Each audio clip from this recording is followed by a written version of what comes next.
Hello दोस्तों, आप सभी को नमस्कार। हम लोग पढ़ रहे हैं तत्वों का आवर्ती वर्गीकरण और यह इसका दूसरा लेक्चर है जिसमें हम पढ़ेंगे तत्वों के आवर्ती गुण। तत्वों के आवर्ती गुण के अंतर्गत आज हम पढ़ेंगे, सबसे पहला टॉपिक होता है संयोजकता। दूसरा टॉपिक पढ़ेंगे हम परमाणु त्रिज्या। तीसरा टॉपिक पढ़ेंगे धात्विक एवं अधात्विक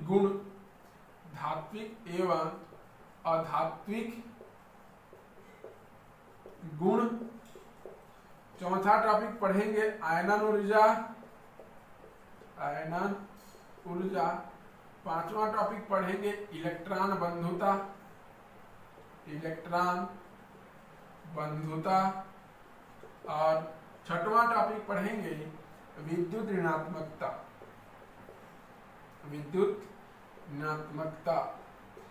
ये 6 टॉपिक आज हम पढ़ने वाले हैं, एक एक करके देखेंगे। ये सारे क्या हैं? आवर्ती गुण हैं।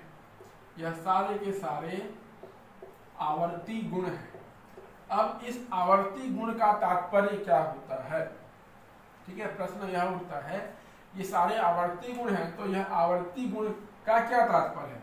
देखिए, आवर्त सारणी में जितने भी तत्व हैं, ये तत्व परमाणु क्रमांक के आधार पर व्यवस्थित हैं। परमाणु क्रमांक के आधार पर व्यवस्थित हैं, अर्थात आवर्त सारणी में यदि मैं बाएं से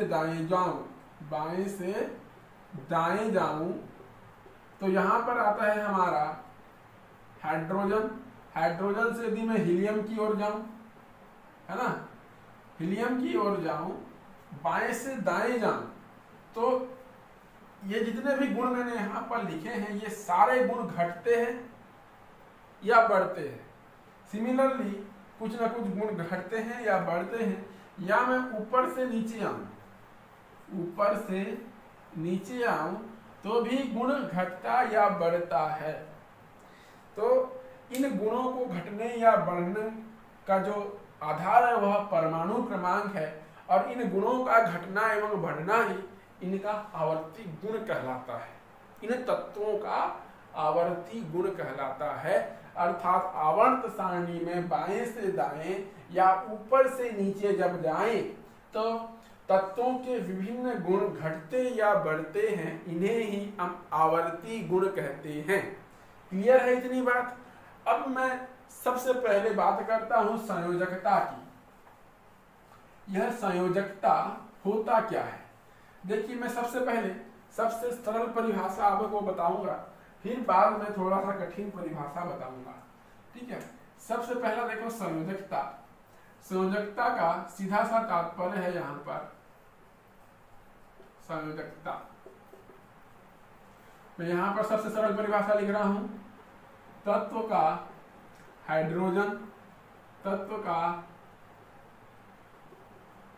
हाइड्रोजन अथवा हैलोजन से बंध बनाने की प्रकृति।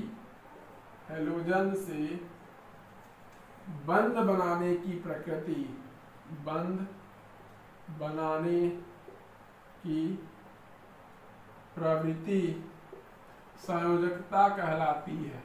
संयोजकता कहलाती है।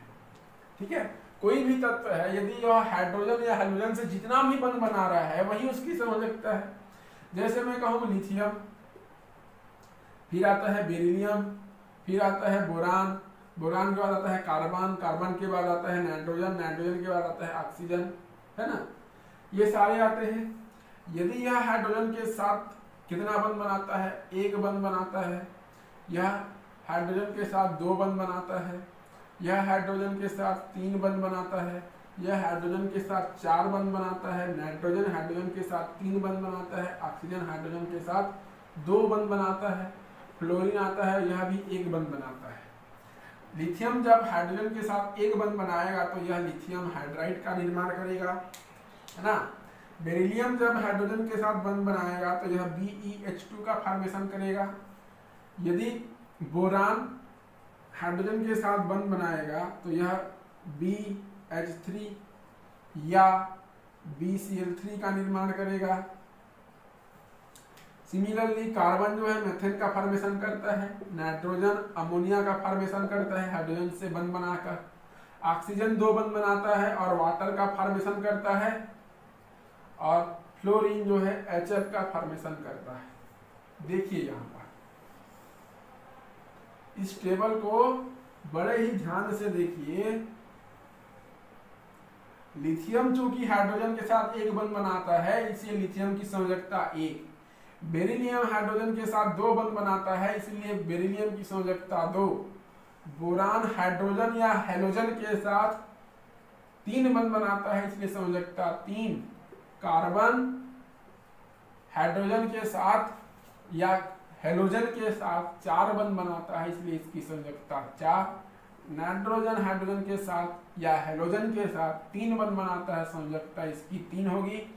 ऑक्सीजन हाइड्रोजन के साथ मिलकर या हैलोजन के साथ मिलकर 2 बंध बनाता है इसलिए ऑक्सीजन की संयोजकता 2 होगी, और फ्लोरीन की संयोजकता 1 होती है क्योंकि यह हाइड्रोजन या हैलोजन से एक बंध बनाता है। यह तो सबसे सिंपलेस्ट परिभाषा हो गई संयोजकता की, और इसको समझने में भी आपको सहायता मिल रही है। लेकिन एक परिभाषा और लिख सकते हो, थोड़ा सा डिफिकल्ट है समझने में, थोड़ा कठिनाई होगी। परिभाषा यह है, दूसरी परिभाषा में लिख रहा हूं। दूसरी परिभाषा यह है इस संयोजकता की, परमाणु अपना अष्टक पूरा करने के लिए, परमाणु अपना अष्टक पूरा करने के लिए परमाणु अपना अष्टक पूरा करने के लिए जितने इलेक्ट्रॉन से बंध बनाता है, जितने इलेक्ट्रॉन से बंध बनाता है वह उसकी संयोजकता कहलाती है, वह उसकी संयोजकता कहलाती है। ये दूसरी परिभाषा है, ठीक है। परमाणु अपना अष्टक पूरा करने के लिए जितने इलेक्ट्रॉन से साझा करता है या बंध बनाता है वह उसकी संयोजकता कहलाती है। लेकिन इस परिभाषा में आपको 2 शब्द यहां पर समझने होंगे। पहला तो ये अष्टक, ये अष्टक क्या होता है? तो देखो, अष्टक का सीधा सा तात्पर्य है 8 इलेक्ट्रॉन। अष्टक का सीधा सा तात्पर्य है 8 इलेक्ट्रॉन। 8 इलेक्ट्रॉन पूरा करने के लिए जितना इलेक्ट्रॉन से वह बंध बनाता है वह उसकी संयोजकता कहलाती है। देखो, अष्टक में 8 इलेक्ट्रॉन, जैसे मैं यहाँ पर उदाहरण लेता हूँ कार्बन का, उदाहरण ले लेता हूँ मैं कार्बन का। कार्बन के बाह्यतम कोश में 4 इलेक्ट्रॉन होता है। कार्बन के बाह्यतम कोश में 4 इलेक्ट्रॉन होता है। अब कार्बन को 8 इलेक्ट्रॉन पूरा करने के लिए और कितने इलेक्ट्रॉन की जरूरत पड़ेगी? 4 इलेक्ट्रॉन की जरूरत पड़ेगी।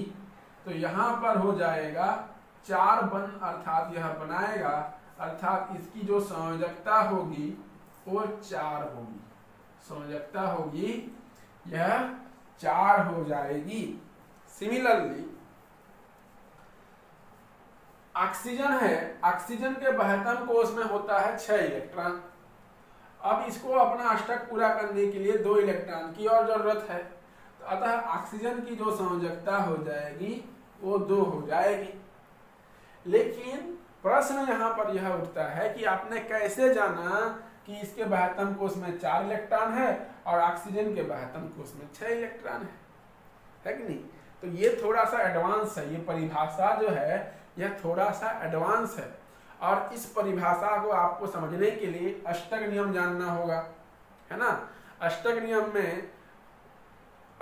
जानने के पश्चात इलेक्ट्रॉनिक विन्यास आपको जानना होगा। इलेक्ट्रॉनिक विन्यास, जैसे में कार्बन का इलेक्ट्रॉनिक विन्यास, कार्बन का परमाणु क्रमांक होता है हमारा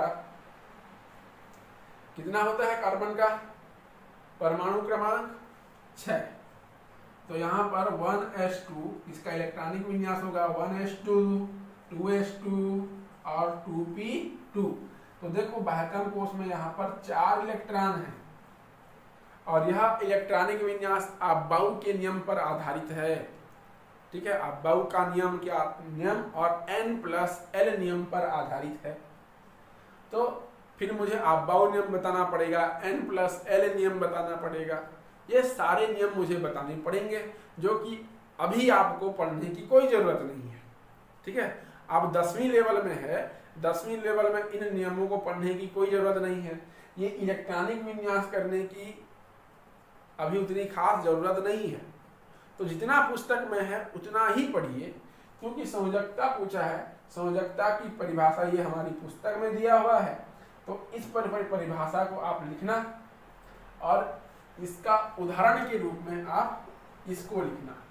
नहीं तो इन इलेक्ट्रॉनिक विन्यास ये सारा चीज बताऊंगा तो आपका दिमाग खामखा टेंशन में आ जाएगा। इसीलिए आप यहाँ पर परिभाषा लिखना, तो आप इस एडवांस परिभाषा को लिखिए और एग्जाम्पल के तौर पर इस टेबल को बनाइए, तो आपको पूरे अंक मिल जाएंगे। क्लियर है? तो संयोजकता यहाँ पर समाप्त होता है पहला टॉपिक।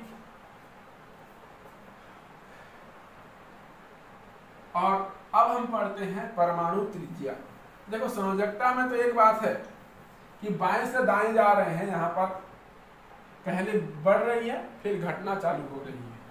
ठीक है, मतलब बाएं से दाएं जा रहे हैं तो संयोजकता में क्रमिक परिवर्तन हो रहा है, ये चीज तो सिद्ध होता ही है। ठीक है, तो यहाँ पर संयोजकता टॉपिक खत्म होता है। अब हम पढ़ेंगे परमाणु त्रिज्या। परमाणु त्रिज्या क्या होता है?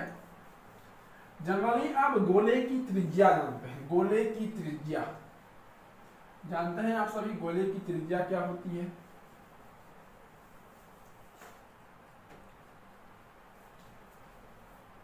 दूसरा टॉपिक है हमारा परमाणु त्रिज्या।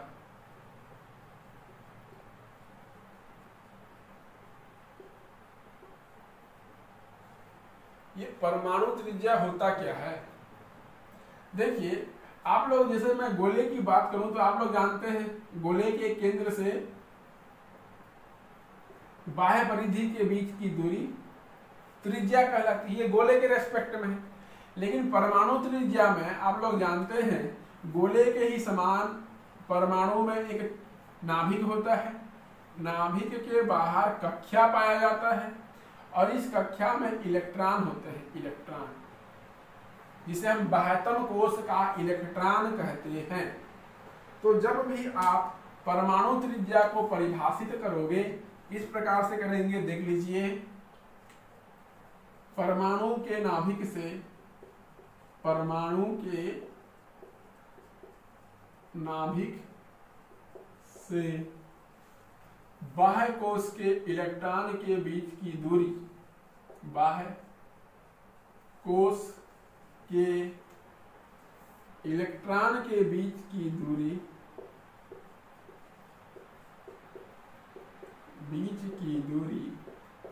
परमाणु त्रिज्या कहलाती है, परमाणु त्रिज्या कहलाती है।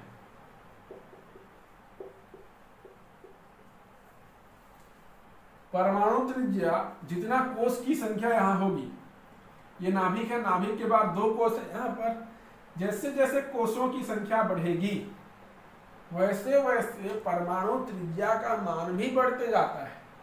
ठीक है, यहाँ पर 2 कोश है, यहाँ पर परमाणु त्रिज्या का मान कम है। यदि यहाँ पर 3 कोश हो जाता है इस तरह से, एक और कोश बढ़ गया यहाँ पर, तो परमाणु त्रिज्या यहाँ पर और अधिक होगी। तो कोशों की संख्या बढ़ने के साथ साथ परमाणु त्रिज्या का मान भी बढ़ते जाता है। तो यहाँ से यहाँ तक की दूरी त्रिज्या कहलाती है r। क्लियर है इतना? अब हमें इसकी आवर्तिता पढ़नी है। आवर्तिता में क्या होगा? पहला तो होगा वर्ग में आवर्तिता, वर्ग में वर्ग में याद रखना, वर्ग में मतलब होता है खड़ी लाइन, जो इस प्रकार से आपके आवर्त सारणी में लाइन दिखाई देती है खड़ी लाइन, उस खड़ी लाइन को कहते हैं हम लोग वर्ग। और वर्ग में हमेशा ऊपर से नीचे जाते हैं, ठीक है, पुस्तक देख लेना, ऊपर से नीचे जाते हैं हमेशा। आवर्त सारणी देखना पुस्तक में, तो ऊपर से नीचे जाया जाता है हमेशा। जो 18 वर्ग हैं, 18 वर्ग में हमेशा ऊपर से नीचे चलते हैं। जब भी वर्ग में ऊपर से नीचे चलते हैं तो परमाणु त्रिज्या का मान बढ़ता है, परमाणु त्रिज्या का मान बढ़ता है, परमाणु त्रिज्या का मान बढ़ता है। क्यों बढ़ता है, इसका कारण क्या है? कारण तो देखिए, इसका एक कारण है, पहला कोषों की संख्या बढ़ती है, कोषों की संख्या बढ़ती है। कोषों की संख्या मतलब ये जो मैं गोल गोल नाभिक के बाहर जो गोल गोल कोष बनाया हूं, उस कोषों की संख्या बढ़ती है, इसीलिए परमाणु त्रिज्या का मान भी ऊपर से वर्ग में ऊपर से नीचे जाने पर परमाणु त्रिज्या के मान में वृद्धि होती है। दूसरा इसका कारण है नाभिकीय आवेश कम होता है, नाभिकीय आवेश कम हो जाता है। नाभिकीय आवेश कम हो जाने के कारण इलेक्ट्रॉन को पकड़ के नहीं रख पाएगा। जब इलेक्ट्रॉन को पकड़ के नहीं रख पाएगा तो उसका त्रिज्या का मान बढ़ जाता है। तो ये दो कारण लिखेंगे। परमाणु त्रिज्या की परिभाषा हो गई, ये आप बना लेंगे डायग्राम। डायग्राम में यहां से यहां तक की बीच की दूरी क्या कहलाती है? त्रिज्या r। अब लिखना, वर्ग में ऊपर से नीचे जाने पर परमाणु त्रिज्या के मान में वृद्धि होती है, कोषों की संख्या बढ़ती है और नाभिकीय आवेश का मान कम होता है। ये आप कारण में लिखेंगे। दूसरा है, यदि आवर्त में जाएंगे तो क्या होगा? आवर्त में हमेशा किधर से किधर जाते हैं? आवर्त में हमेशा बाएं से दाएं जाते हैं, बाएं से दाएं जाते हैं, मतलब इधर से इधर चलते हैं, इधर से इधर चलते हैं, बाएं से दाएं चलते हैं। अब जब भी बाएं से दाएं चलते हैं तो परमाणु त्रिज्या के मान में कमी आती है, परमाणु त्रिज्या के मान में कमी आती है। क्यों कमी आती है? कारण क्या है इसका? तो कारण है इसका पहला कारण है, परमाणु त्रिज्या के मान में कमी का पहला कारण है कोषों की संख्या नहीं बढ़ती, कोषों की संख्या नहीं बढ़ती, नहीं बढ़ती। ये जो नाभिक के बाहर कोष दिखाई दे रहा है ना गोल गोल, उस कोष की संख्या नहीं बढ़ती, सेम रहती है और नाभिकीय आवेश बढ़ जाता है, नाभिकीय आवेश बढ़ जाता है, नाभिकीय आवेश बढ़ जाता है। तो इसके कारण परमाणु त्रिज्या के मान में कमी आ जाती है। क्लियर है? तो ये हो गया हमारी परमाणु त्रिज्या। दूसरा टॉपिक भी खत्म हो गया यहाँ पर। अब हम बात करेंगे धात्विक एवं अधात्विक गुण की। देखिए, आप लोग धात्विक एवं अधात्विक गुण से भली भांति परिचित हैं, अधिक मुझे बताने की जरूरत नहीं है। धात्विक गुण क्या है? बोलने से पीटने पर आवाज आती है, विद्युत के सुचालक होते हैं, धातु उष्मा तथा विद्युत के सुचालक होते हैं, है ना, आघात वर्धनीयता एवं तन्यता होती है, ये सारा चीज आप बताएंगे, है ना। धात्विक गुण में धातु ठोस होते हैं, ये सारा गुण बताएंगे आप। तो बिल्कुल सही है, ठीक है, धातु के गुण भी सही है। और अधातु किसे कहते हैं? अधातु जो है इसका जस्ट उल्टा होता है। लेकिन इसके अलावा धातु में एक चीज याद रखना, जितने भी धातु हैं, धात्विक एवं अधात्विक गुण में पढ़ रहा हूं मैं, ये तीसरा पॉइंट हम पढ़ रहे हैं। तो जितने भी धातु हैं, धातु को जनरली m से डिनोट करते हैं, m से प्रदर्शित करते हैं। ये हमेशा एक इलेक्ट्रॉन को त्यागने का गुण रखते हैं, इलेक्ट्रॉन को त्यागने का गुण हमेशा रखते हैं धातु। और धातु में हमेशा धनात्मक आवेश पाया जाता है, इलेक्ट्रॉन को त्याग कर इनमें हमेशा धनात्मक आवेश होता है। इसके विपरीत जितने भी अधातु हैं, अधातु, ये अधातु को किससे मैं डिनोट करूं? चलो, जितने भी अधातु हैं ये अधातु P से डिनोट कर दूं क्या? चलो X से डिनोट करता हूं, X से। ये अधातु हमेशा इलेक्ट्रॉन को ग्रहण करने का काम करेंगे और इनमें माइनस आवेश आएगा, माइनस आवेश हमेशा आएगा अधातु में। ठीक है, धातु में हमेशा इलेक्ट्रॉन को त्यागने का गुण होता है, जिसके कारण धातु में हमेशा धनात्मक आवेश रहता है। और जितने भी अधातु हैं, इन अधातु में इलेक्ट्रॉन को ग्रहण करने का गुण होता है, अतः इनमें हमेशा माइनस आवेश की टेंडेंसी अधिक होती है। धातु के उदाहरण में आप लिख सकते हैं सोना, चांदी, लोहा, तांबा, पीतल, आप जितना भी लिखते हैं, उस जितने भी धातु आप जानते हैं पूरा आप लिख सकते हैं। ठीक है, धातु के उदाहरण में। रही बात अधातु के उदाहरण में, आप लिख सकते हो नाइट्रोजन, है ना, ऑक्सीजन, फ्लोरीन, ये आप अधातु के उदाहरण में लिख सकते हैं। लेकिन धातु और अधातु के बीच में एक गुण प्रदर्शित होता है जिसे हम लोग कहते हैं उपधातु। उपधातु धातु एवं अधातु के बीच का गुण प्रदर्शित करते हैं, बीच का गुण प्रदर्शित करते हैं। इसका उदाहरण है आर्सेनिक, जर्मेनियम, आर्सेनिक, जर्मेनियम, ये इसके उदाहरण के रूप में लिख सकते हैं उपधातु का। ठीक है, अब इसकी आवर्तिता क्या होगी? आवर्तिता याद रखना, पहले वर्ग में होती है और दूसरा आवर्त में होती है। पहला वर्ग में किधर से किधर जाते हैं? वर्ग में हमेशा ऊपर से नीचे आते हैं, ऊपर से नीचे आते हैं। ऊपर से नीचे जाने पर हमेशा धात्विक गुण में हमेशा वृद्धि होती है। और आवर्त में हमेशा बाएं से दाएं जाते हैं, बाएं से दाएं जाते हैं। तो बाएं से दाएं जाने पर धात्विक गुण में कमी आती है, धात्विक गुण में कमी आती है। आवर्त में बाएं से दाएं जाने पर धात्विक गुण में कमी आती है, क्योंकि देखना इधर क्या है, जब बाएं साइड में देखेंगे आवर्त सारणी में, तो यहाँ पर है हाइड्रोजन, लिथियम, सोडियम, पोटेशियम आता है। जैसे ही दाएं जाएंगे देखना सबसे लास्ट में आता है 18वें वर्ग में helium, नियान, argon, krypton, xenon, radon, ये आता है। तो जो सोडियम पोटेशियम है ये धातु है, जबकि हीलियम, नियान, आर्गन वो सारी गैसें हैं। अतः धात्विक गुण में इधर कमी आती जाती है। क्लियर है?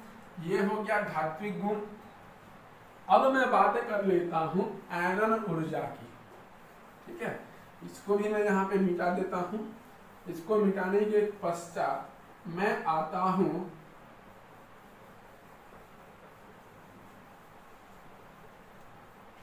आयनन ऊर्जा। चौथा गुण है आयनन ऊर्जा।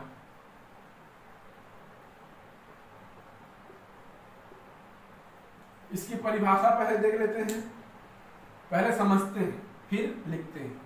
आयनन ऊर्जा क्या होता है? जैसे देखिए, मान लीजिए यह कोई विलगित परमाणु है।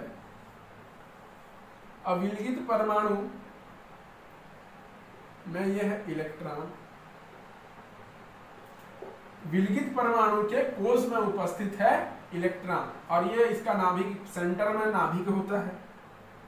इस नाभिक से एक इलेक्ट्रॉन बाहर निकालने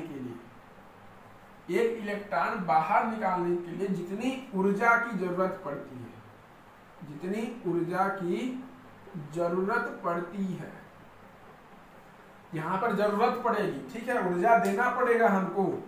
तो इस कोई भी यदि विलगित परमाणु है, इस परमाणु के बाह्यतम कोश से एक इलेक्ट्रॉन को यदि हम बाहर निकालें, इलेक्ट्रॉन को हमें बाहर निकालना है तो हमेशा ऊर्जा की जरूरत पड़ेगी और उसी ऊर्जा को आयनन ऊर्जा कहते हैं। समझ में आया?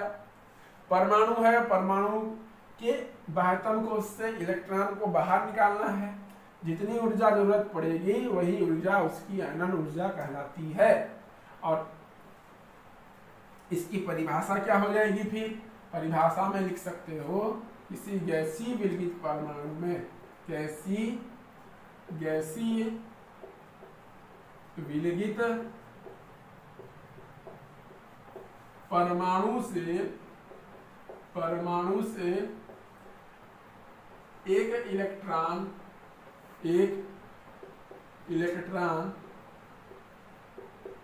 बाहर निकालने के लिए आवश्यक ऊर्जा की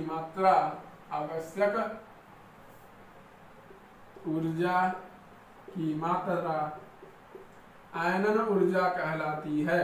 आयनन ऊर्जा, या आप लिख सकते हो आयनन एंथैल्पी भी लिख सकते हैं। आयनन एंथैल्पी कहलाती है। ये इसकी परिभाषा हो जाएगी। क्लियर है? ये इसकी परिभाषा हो जाएगी। अब मुझे इसकी आवर्तिता लिखनी है। आवर्तिता, तो आवर्तिता में